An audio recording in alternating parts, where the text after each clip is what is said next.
bro. It's basketball. When you were flicking some people off, I'd say that's some hostility. From what? What point? Are you guessing that that's hostility, or like hostility for me is like growing up? Well, we've never seen that from you this season, where you are running down the floor flicking people off.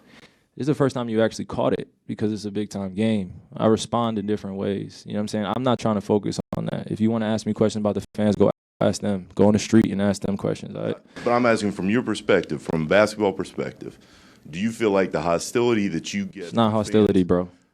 Do you feel like the energy you get from fans in this building brings out the best from you? Embrace it. Embrace it. It's the dark side. Embrace it. Nick not backing down there either. Embrace it, SA. It's the dark side. Bigger headline, Kyrie scoring or that fan banter? Well, I'm going to say it's a pick 'em as far as I'm concerned, because he was absolutely sensational, and I'm not going to deflate the performance that he put on by saying that what happened in the aftermath of it, is something that it takes away from the performance, because it does not. He was absolutely sensational, and he deserves a lot of credit. Should he have done that? Here's the problem. No, because obviously he's going to get fined by the league. Knowing the league and its rules and stipulations, he deserves to be fined. But I have to tell you this. Are you ready for this, KP? I completely support Kyrie Irving on this. 1,000%. I found absolutely positively no problem with what Kyrie Irving did whatsoever. The fact of the matter is the fans were coming at him. They were bringing that mess. No, I don't condone violence. I don't condone you going and attacking fans and all of that other stuff. But you know what? He knew when he flipped the bird at the fans that he knows he's going to get fined. He made a decision. I don't care. And the reason why he said I don't care is because of what they were subjecting him to. I'm sorry. I don't have a problem with that whatsoever.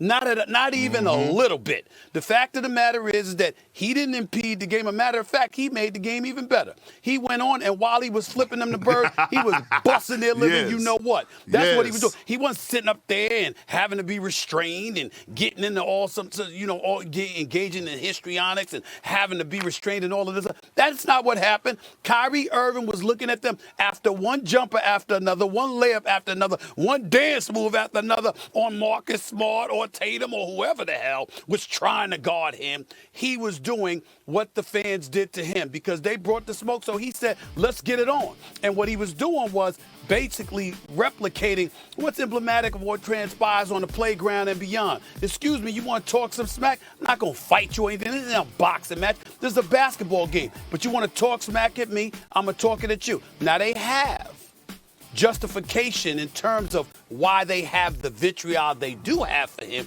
because he was there. He wasn't at his best when he was there.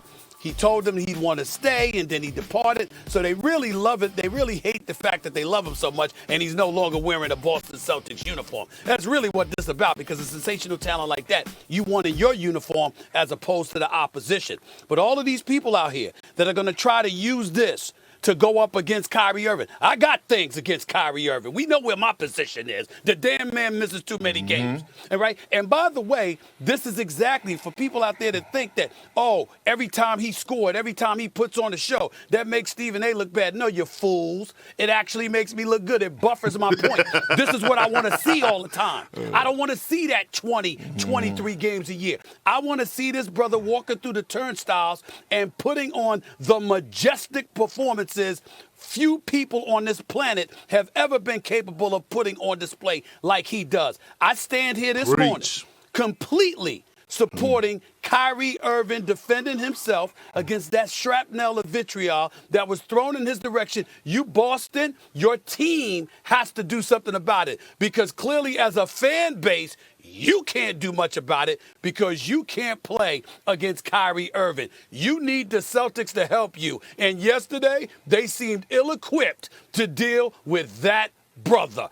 I like it. It didn't bother me one bit because he explained himself in the post-game conference, KP. He talked about what they were saying to him. I understand exactly where he's coming from, and this is not a day that I'm going to go against Kyrie Irving on this.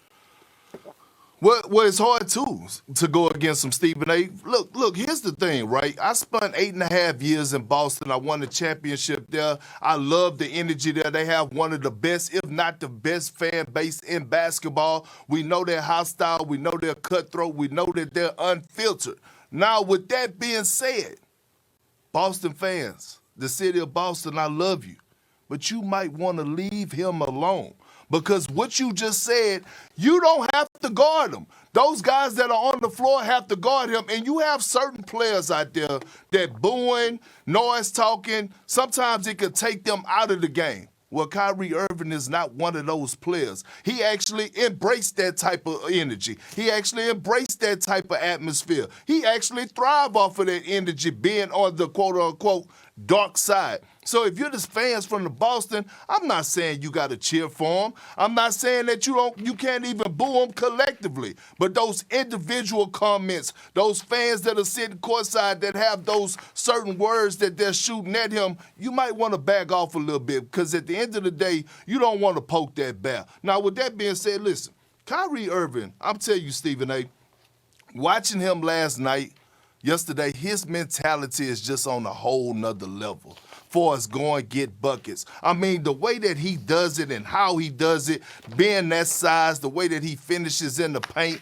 And look, I actually like this version of Kyrie Irving. I actually like him talking noise. I actually like him showing that he actually is engaged and he's about the moment because this is what we've been missing. So with that being said, look, my advice, Stephen A., Molly, to the fan base of Boston, I love you guys, but leave him alone. Please. Well, there's a bunch of folks that's going to walk out here, and they're going to try to focus on his behavior.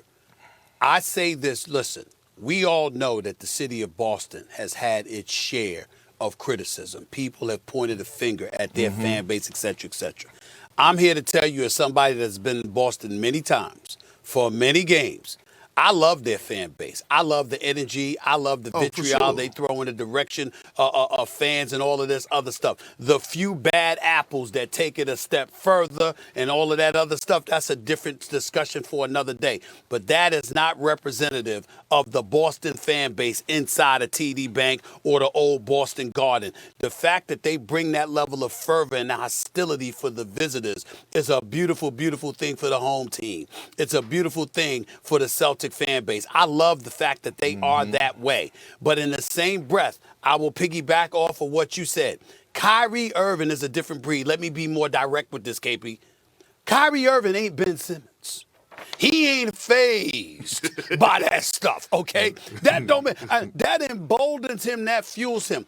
I'm in Philadelphia when Kyrie Irving in Brooklyn shows up for the first time to go up against James Harden, when there was stories percolated. And it wasn't from some blogosphere, Kevin Durant or anybody else. It was from newspaper reports all over the country about Kyrie Irving and James Harden. That wasn't just one blogger or some satire or whatever that was coming on. The Philadelphia media was talking about that stuff as well. Kyrie Irving, and not only that, you also saw the backdrop that Ben Simmons had to deal with just when he was walking to the team bus and the vitriol that was thrown in his direction. Kyrie and KD rolled up in Philadelphia and said, we're going to shut this down. That's what they did. They're built like that. They're made of that cloth when it comes to the sport of basketball. So again, Kyrie Irving is going to be fined because if you're the NBA, you can't condone that visual that he provided, and we understand that. But I think it's important to recognize Kyrie Irving is fully aware that he's going to be fined. Kyrie Irving didn't care because Kyrie Irving saying this is a different animal, and I'm going to show you a different animal in me. I'm coming for y'all, and you better beware. And then he went on the court and put on a show. And if that Kyrie Irving shows up for the rest of this series, I am very confident in my pick that Brooklyn will end up winning this series in 7 games. Because what you saw from Kevin Durant last night, you ain't going to see it, or yesterday afternoon, you ain't going to see that again. You ain't going to see that again. Well, Stephen A., you're right. And listen, let me take it another notch, okay? Watching that game last night and watching Kyrie Irving, to me, it was like watching Kobe Bryant all over again. And not just the skill set. I'm talking about the killer mentality where you could see it in Kyrie's eyes, right? The mentality. And so when I'm looking at it, I'm like, hold on. Like, this dude right here, man, I'm like, you have to have a different type of mental, a different type of psyche when you walk into the environment knowing. But then you got to look at